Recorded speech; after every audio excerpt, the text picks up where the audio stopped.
In this lesson, we'll be learning the singular demonstrative pronouns. We'll be focusing on ذلك and تلك. This is part 2. Learning objectives.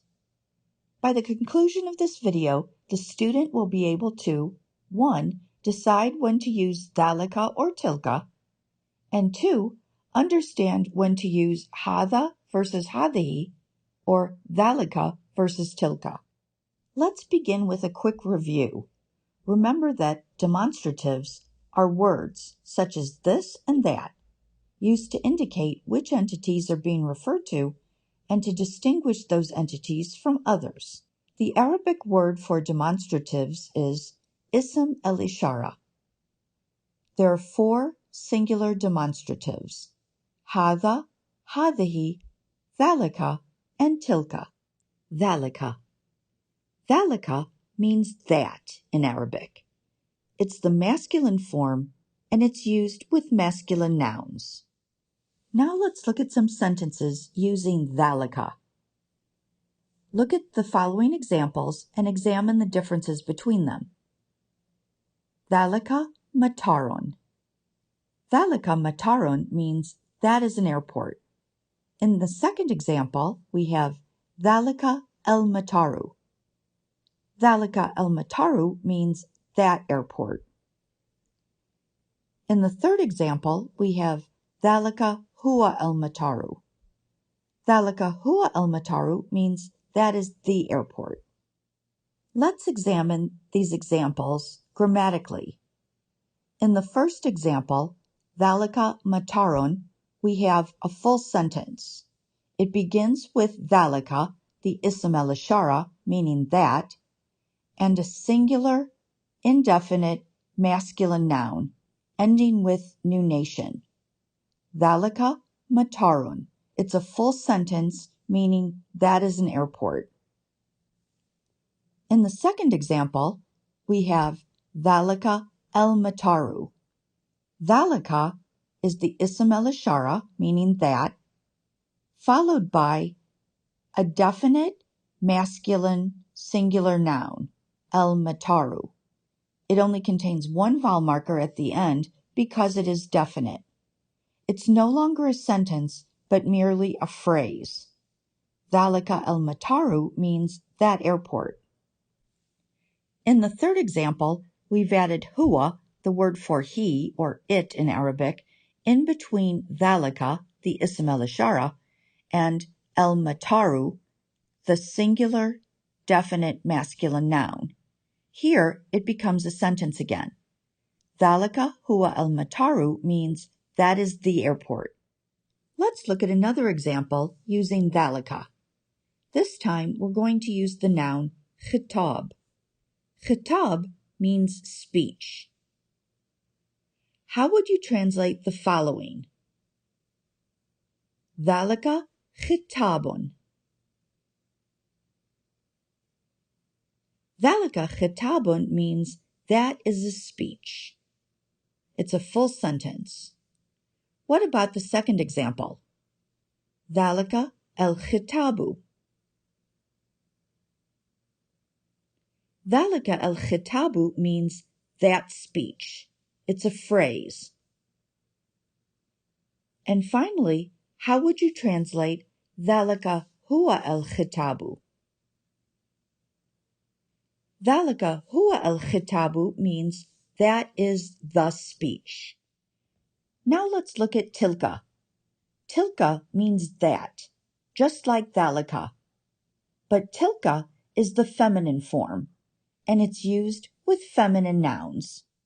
Let's look at how we use تلك. Look at the following examples and examine the differences between them. In the first example, we say تلك سيارة. تلك سيارة means that is a car. In the second example, we have تلك السيارة. تلك السيارة means that car. And in the third example, we have تلك هي السيارة, which means that is the car. Let's examine these examples grammatically. Look at the first example. tilka سيارة. Tilka is our ism al-ishara. It means that. Sayyara is a singular, feminine, indefinite noun, ending in ta marbuta. Because it ends in ta marbuta, we have a ta sound at the end when we add nunation. So it's pronounced sayyaraton, sayyaraton. Tilka sayyaraton means that is a car. In the second example, tilka again is our ism al-ishara. This time we've added an alif lam to sayyara to make it definite. So we have a singular, definite feminine noun ending in ta marbuta. It only takes one vowel marker and is pronounced tilka as-sayyaratu. We no longer have a full sentence, merely a phrase. In the third example, we add hiya, which is the word for she or it in Arabic, in between tilka, the ism al-ishara, and as-sayyaratu, the singular feminine definite noun. Tilka hiya as-sayyaratu means that is the car. Let's look at another example using tilka. We'll use the word ziyaraton. Ziyara means visit. This time it's your turn. I'm going to read the sentence or phrase, and I want you to tell me what it means. If I say to you, tilka ziyaraton, what am I saying? Tilka ziyaraton means that is a visit. What about if I say tilka az-ziyaratu? Tilka az-ziyaratu means that visit. And finally, if I say tilka hiya az-ziyaratu, what am I saying? Tilka hiya az-ziyaratu means that is the visit. If you are confused as to whether you need to use dhalika or tilka, consider the gender. If the person being talked about is a male or the thing being talked about is masculine in gender, we use dhalika. If the person being talked about is a female or the thing being talked about is feminine in gender, we use tilka. Remember in part 1 that if we want to decide if a word is masculine or feminine, we look at 3 different things. First, does it end in ta marbuta? Secondly, does the word itself have a feminine meaning? Or thirdly, did the ancient Arabs say that it's feminine? So by now, you should understand the difference between dhalika and tilka. Both words, dhalika and tilka, mean that, but dhalika is used for males and tilka is used for females. Dhalika is used for things which are masculine and tilka is used for things which are feminine. Now let's recap which ism al-ishara you need to use.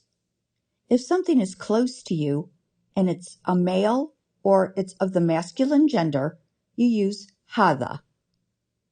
If something is close to you but it's of the feminine gender or it's female, you use hadihi. If something is far away from you and it's a male, you use dhalika. But if it's far away from you and it's female or of the feminine gender, you use tilka. This brings us to the end of our video. Thanks for watching.